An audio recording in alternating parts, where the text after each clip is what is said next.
우리 다 같이 사도신경으로 신앙 고백하심으로 12월 9일 새벽 예배를 하나님께 드리겠습니다. 나는 전능하신 아버지 하나님 천지의 창조주를 믿습니다. 나는 그의 유일하신 아들 우리 주 예수 그리스도를 믿습니다. 그는 성령으로 잉태되어 동정녀 마리아에게서 나시고 본디오 빌라도에게 고난을 받아 십자가에 못 박혀 죽으시고 장사된 지 사흘 만에 죽은 자 가운데서 다시 살아나셨으며 하늘에 오르시어 전능하신 아버지 하나님 우편에 앉아 계시다가 거기로부터 살아있는 자와 죽은 자를 심판하러 오십니다. 나는 성령을 믿으며 거룩한 공교회와 성도의 교제와 죄를 용서받는 것과 몸의 부활과 영생을 믿습니다. 아멘.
하나님 말씀은 여호수아 15장 20절에서 63절까지 말씀인데요.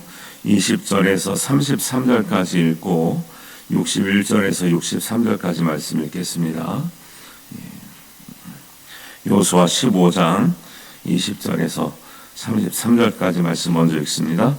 유다 자손의 지파가 그들의 가족대로 받은 기업은 이러하니라. 유다 자손의 지파의 남쪽 끝 에돔 경계에 접근한 성읍들은 갑셀과 에델과 야굴과 기나와 디모나와 아다다와 게데스와 하솔과 인난과 십과 델렘과 부알롯과 하솔 하다따와 그리옷 헤스론 곧 하솔과 아맘과 세마와 몰라다와 하살가다와 헤스몬과 벳베렐렉과 하살수알과 브엘세바와 비스요다와 바알라와 임과 에셈과 엘도랏과 그실과 홀마와 시블락과 만만나와 산산나와 르밧과 살림과 아인과 림몬이니 모두 29성읍과 그 마을들이었으며 평지에는 에스타올과 소라와 아스나와 61절 읽겠습니다. 61절부터 63절입니다. 광야에는 벳 아라바와 밑딘과 스가가와 닙산과 성읍과 엔게디니 6성읍과 그 마을들이었더라. 예루살렘 주민 여부스 족속을 유다 자손이 쫓아내지 못하였으므로 여부스 족속이 오늘까지 유다 자손과 함께 예루살렘에 거주하니라. 아멘. 예, 성경에는 이렇게 그 지역 이름이 많이 나오는데 읽어보니까 발음하기가 제일 어려운 부분이 여긴 것 같아요. 제일 어려워가지고 또 지명 이름이 쭉 나오는 거니까 또 길기도 하고 그래서 아시면 될 것 같습니다. 오늘 본문 말씀은 여호수아 15장 20절부터 63절까지인데 유다 지파가 받은 땅에 있는 성읍들을 쭉 기록하고 있는 거죠. 그러니까 성읍들의 이름이 굉장히 많이 나오고 있죠. 그래서 그 숫자를 이제 이름을 다 읽어도 이제 이게 도대체 몇 개인지를 모르는데 그럴까봐 중간중간에 몇 성읍이라고 정리를 해놨는데 32절 보니까 모두 29성읍이요. 그 다음에 이 36절에 보니까 14성읍이요. 그러니까 지역마다 다 다르거든요. 그 다음에 41절에 가니까 16성읍이요. 그 다음에 60절에 2성읍과 62절에 6성읍과 자 퀴즈 들어갑니다. 다 합쳐서 몇 성읍일까요? 네, 저도 한참 계산했네요. 67성읍을 받았다. 네, 느낌에도 67성읍인데 꽤 많은 것 같잖아요. 그러니까 거기 생명의 삶에도 설명이 잘 나와 있어요. 지금 유다 지파가 예루살렘 그 밑으로 해서 밑에 땅을 받았는데 굉장히 땅이 커요. 근데 거기에 또 유난히 성읍들이 되게 많아요. 그래서 유다 지파가 받은 이 67성읍이 나머지 한 11개 지파가 받은 성읍과 숫자가 비슷하다는 거예요. 그러니까 굉장히 많은 거죠. 한 지파가 받은 것이 나머지 지파가 받은 성읍의 숫자랑 같다. 굉장히 많이 그 지역이 넓고 성읍들이 많다라는 거죠. 지역은 넓어도 도시가 몇 개 없는 지역도 있잖아요. 근데 이제 요 유다 성읍이 도시가 많은 이런 지역이었다라고 볼 수가 있고요. 여기에는 이렇게 된 이유에는 그 누구의 역할이 컸냐면 이 땅은 넓고 또 성읍들이 많지만 다른 지파들이 가기가 좀 꺼려지는 데라 그랬죠. 왜 그랬다 그랬죠? 헤브론이 있는데 헤브론에 아낙 자손이 살고 있어서 잘 안 가려고 하는 분위기였는데 그때 갈렙이 나서서 내가 가겠습니다. 이산지를 할 때 그때가 이산지가 헤브론이거든요. 아낙 자손이 살고 있던 이산지를 내게 주셔서 내가 가서 취하겠습니다. 해서 허락을 해줬단 말이에요. 여호수아가 갈렙에게 가서 취할 수 있으면 한번 해보라고. 그러니까 그 땅을 취하니까 그 밑에 땅이 다 유다 지파 것이 된 거예요. 그래서 사실 이렇게 많은 이제 지역을 또 많은 성읍을 받았던 데는 갈렙의 공헌이 굉장히 컸다. 여러분 우리가 세상 살면서도 수고를 또 하나님 위해서도 그렇고 또 고생이 많은 사람도 있죠. 이 땅에서는 그 고생의 대가가 100% 다 그 보상을 받는다고 보기에는 쉽지가 않아요. 많이 수고를 하고 많이 섬겨도 이 땅에서는 다 있는 그대로 보상을 받는다고 볼 수 없지만 하나님은 상 주시는 하나님인 줄 믿습니다. 우리가 믿는 것은 뭐냐면 이 땅의 수고가 하나님 나라에서는 다 하나님의 상급으로 기록되어 있는 줄 믿습니다. 그리고 주시는 하나님인 줄 우리가 믿고 우리가 나가야 될 줄 믿습니다. 그러니까 사람이 나는 보상이 필요 없어 라고 생각하고 담대하게 지내는 사람도 있지만 그거는 그 사람 생각이고 하나님은 보상을 하시는 하나님 또 상을 주시는 하나님 살아계시는 하나님이시기 때문에 우리 인생의 노고가 또 하나님 나라를 위해서 수고하는 그 수고가 헛되지 않은 줄 믿습니다. 네, 여기서도 보면 갈렙이 다른 지파가 하지 않는 그 수고를 하잖아요. 위험을 감수하잖아요. 그 땅이 차지하게 된 것처럼 하나님 나라를 위해서 수고하는 우리 믿음에도 하나님의 그 상급이 약속되어 있는 줄로 믿습니다. 그래서 하나님을 믿고 또 하나님 상주심을 믿고 우리 살아가는 우리 성도님 되시기를 바랍니다. 그래서 이제 그 넓은 땅과 또 많은 성을 받게 됐는데, 이제 많은 거를 받은 게 무조건 축복인가? 축복일 수도 있고 아닐 수도 있어요. 왜? 받았는데 관리가 안 되면 그건 축복이 아닐 수 있죠. 그래서 성경은 많이 받은 자는 그만큼 많은 책임과 사명을 감당해야 된다, 이렇게 얘기를 해요. 그러니까 우리가 뭔가 하나님의 큰 은혜를 구할 때요, 잘 생각하고 구해야 된다니까요. 하나님의 큰 은혜를 구하잖아요. 큰 축복 받잖아요. 거기에 따라오는 책임과 사명이 있습니다. 네. 목사가 됐어요. 그러면 목사로서 감당해야 될 사명과 책임이 있는 거지. 목사가 됐는데 그냥 안 믿는 사람처럼, 아니면 그냥 처음 믿는 사람처럼 그렇게 살 수는 없는 거예요. 여러분도 마찬가지죠. 여러분 집사님이 되고 권사님이 되고 장로님이 되면 안 믿을 때처럼, 아니면 그냥 처음 믿는 것처럼 그렇게 살 수는 없는 거예요. 네, 그렇게 살 것 같으면 감당하지를 말하든가, 우리가 하나님 앞에 감당한다고 해놓고 뒷감당이 안 되는 그런 은혜도 가끔 있어요. 하나님 앞에 큰 은혜를 구할 때는 감당할 수 있는 책임과 믿음을 함께 구하시기를 주님의 이름으로 축복합니다. 그래서 누가복음에도요 그런 말씀 있죠. 청지기 비유를 하면서 진실한 청지기가 누구냐? 자기 것이 아니에요. 주인이 맡겨주신 것인데 맡겨주신 걸 가지고 때를 따라 양식을 나눠줄 책임과 부지런함과 사명을 다하는 사람이 올바른 청지기라고 하는 거예요. 자기 것도 아니에요. 받았어요? 혼자만 꼭 가지고 있어요.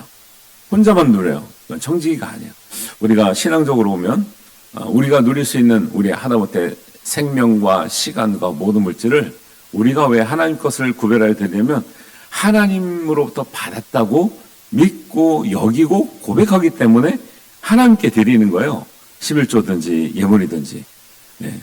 근데 그럴 마음이 없으면서 하나님의 것을 달라고 해가지고는 안 된다라는 거죠. 그래서 누가복음 12장 42절 이하에 보면 특히 48절에 보면 이렇게 나와요. 무릇 많이 받는 자에게는 많이 요구할 것이요 많이 맡은 자에게는 많이 달라 할 것이니라, 이렇게 나와요. 하나님이 많이 맡겨주신 사람들에게는요 많이 요청을 해요. 네. 우리가 하나님은 없는 사람한테 요청하는 게 아니에요. 있는 사람에게, 주신 사람에게, 은혜를 받은 사람에게 하나님을 위해서도 또 이웃을 위해서도 교회를 위해서도 일할 수 있는 책임과 믿음과 사명을 요구하시는 줄 믿습니다. 이거를 같이 깨달아야 온전한 믿음이 되는 거예요. 그래서 하나님의 은혜를 구하는 우리는 은혜만, 축복만 구할 것이 아니라 감당할 수 있는 믿음도, 큰 사명도, 또 우리의 큰 하나님 앞에 정말 그 사명을 가지고 실행할 수 있는 은혜도 함께 구해야 될 줄로 믿습니다. 그래서 유다 자손 지파가 받은 이 넓은 땅이면 그냥 막연하게 생각하면 와, 굉장히 넓은 땅, 편안한 땅을 받았구나. 그런데 오늘 이제 다 읽진 않았지만, 너무 발음이 어려워서 다 읽진 않았지만 보면은 받은 그 지역을 보면요 어떤 지역이 포함되어 있느냐. 21절입니다. 유다 자손의 지파 남쪽 끝에 에돔 경계가 있다. 에돔 경계에, 그러니까 유다 지파가 제일 밑에 땅을 받았거든요. 그러니까 맨 위나 맨 밑이나 맨 오른쪽이나 다 뭐가 있어요? 이방 족속과의 경계선이 있는 거죠. 그러니까 넓은 땅을 받는 대신에 밑으로는 항상 이제 이스라엘을 괴롭히던 이제 민족들이 여러 나오는데, 에돔이나 뭐 블레셋이나 막 이런 이제 족속들이 나와요. 근데 남쪽 끝에 가니까 에돔 경계에 접근한 성읍들이 막 쭈루루루 나오잖아요. 그런데 넓은 땅만 받은 것이 아니라 에돔과 경계에 있다는 건 뭐예요? 에돔과 항상 뭐가 있다는 거예요? 전쟁과 위협이 있다라는 거예요. 여러분, 넓은 땅 가운데는 항상 우리가 정말 깨어서 지켜야 될 전쟁의 위험을 무릅쓰고 깨어서 우리가 무장해야 될 그 사명과 책임도 들어있다라는 거예요. 그냥 넓은 땅을 받았으니까 편안하게 산다? 그렇지 않다라는 거죠. 자, 33절에 가면 어디로 포함되어 있습니까? 평지에는, 그래서 이제 47절까지 평지에 있는 이제 성읍들 이렇게 쭉 나오고요. 그 다음에 또 어디가 포함되어 있다고요? 48절에 보니까 산지에는 또 산지도 있습니다. 산지에는 사밀과 야들과 소고와 이렇게 딱 나와요. 그 다음에 61절에 가면 어디도 포함되어 있다고요? 광야에는 보세요. 대표적으로 에돔 경계, 평지, 산지, 광야가 다 포함되어 있는 거예요. 하나님이 넓은 땅을 주셨다, 큰 땅을 주셨다, 많은 성을 주셨다. 그냥 모든 땅이 그냥 논밭만 주신 게 아니고 산지와 평지와 광야와 또 경계, 그 이웃 나라와 항상 밤에 경계 근무를 서야 되고 보초를 서야 되고 언제 또 쳐들어올지 모르는 이런 무장을 해야 되는 이 모든 땅이 하나님의 축복 가운데 우리에게 지키라고 함께 주신 땅인 줄 믿으시길 바랍니다. 그러니까 신앙생활을 저는 항상 강조하는 거예요. 건전한 신앙관이 없으면요, 신앙생활을 하다가도 병이 들어요. 마음이. 왜? 자기 뜻대로 안 되는 거죠. 근데 언제 성경이 너 뜻대로 된다고 나왔습니까? 하나님의 뜻대로 믿을 때 하나님의 약속된 복을 누리게 될 줄 믿습니다. 근데 하나님의 뜻을 바라볼 수 있는 우리의 믿음의 눈이 있어야 되는데 그렇지 않고 아니 하나님이 주신 이 축복의 땅에는 경계도 있고 평지도 있고 산지도 있고 광야도 있다고 나오는데 나한테는 왜 광야가 있습니까? 나는 광야가 필요 없습니다. 나는 산이 필요 없습니다. 나는 경계에 가서 싸우고 싶지 않습니다. 이렇게 말하는 사람이 있다면 하나님 말씀을 잘못 이해하는 거죠.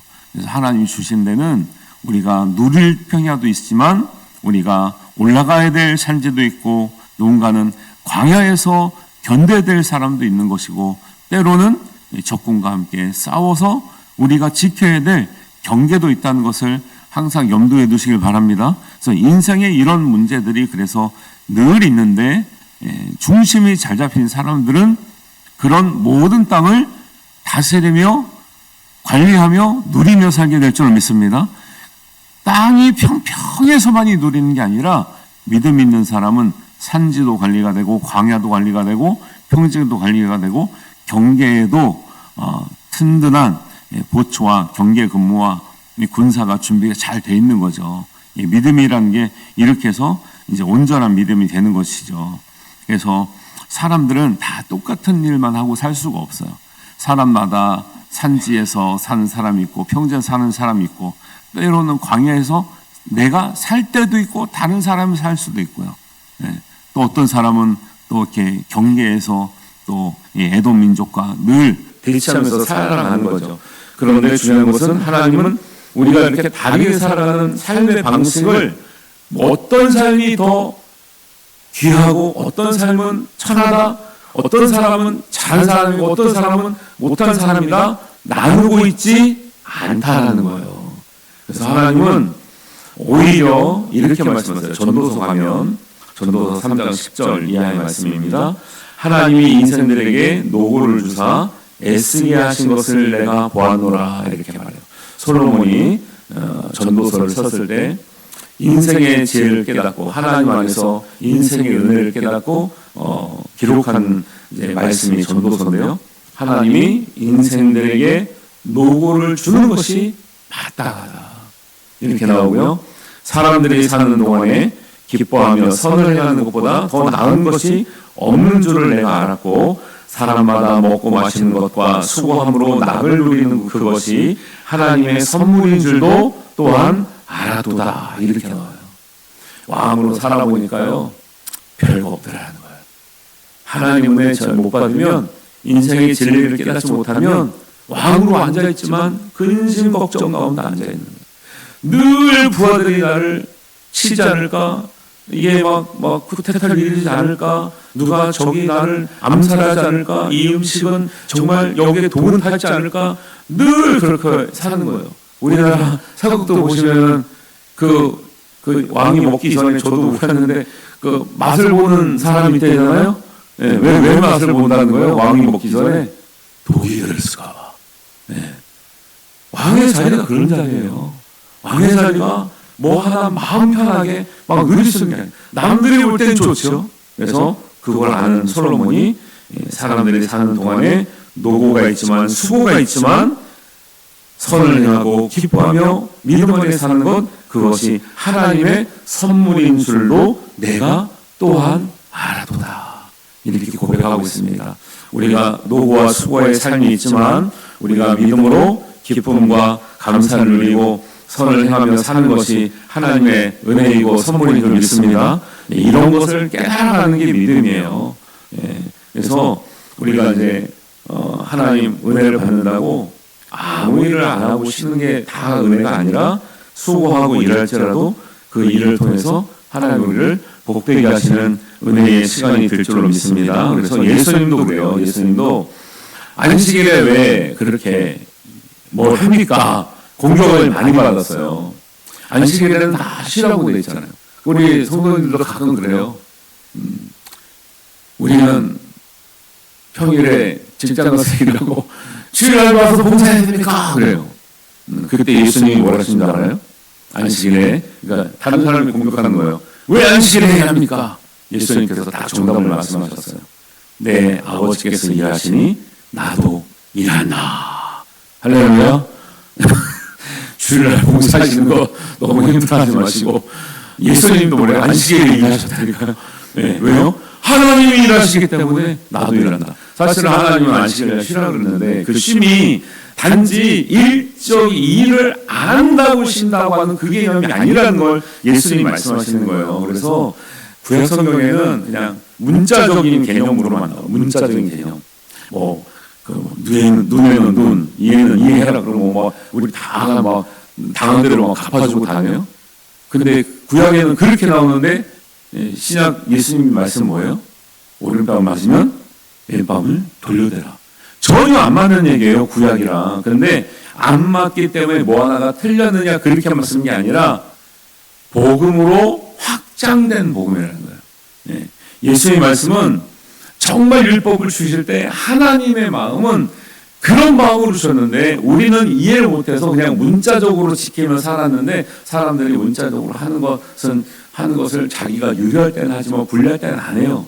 그래서 예를 들면 이제 이혼 증서를 써주라고 나온다잖아요. 구약 성경에는.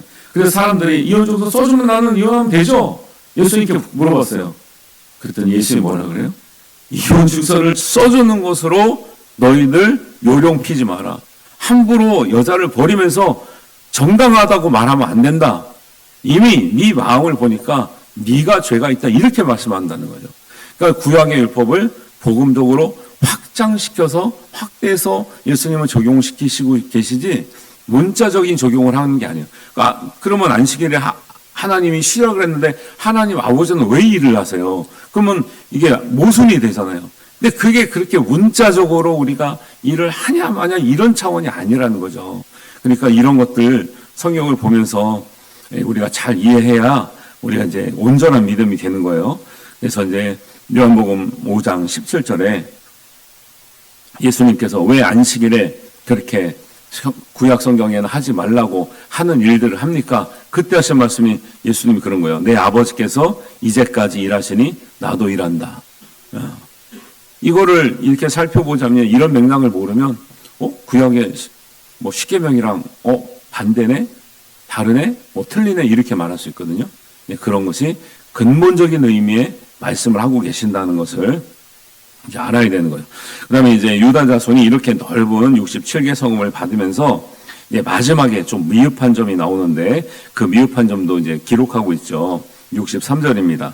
예루살렘 주민 여부스 족속을 유다 자손이 쫓아내지 못하였으므로 여부스 족속이 오늘까지 유다 자손과 함께 예루살렘에 거주하니라 그래요.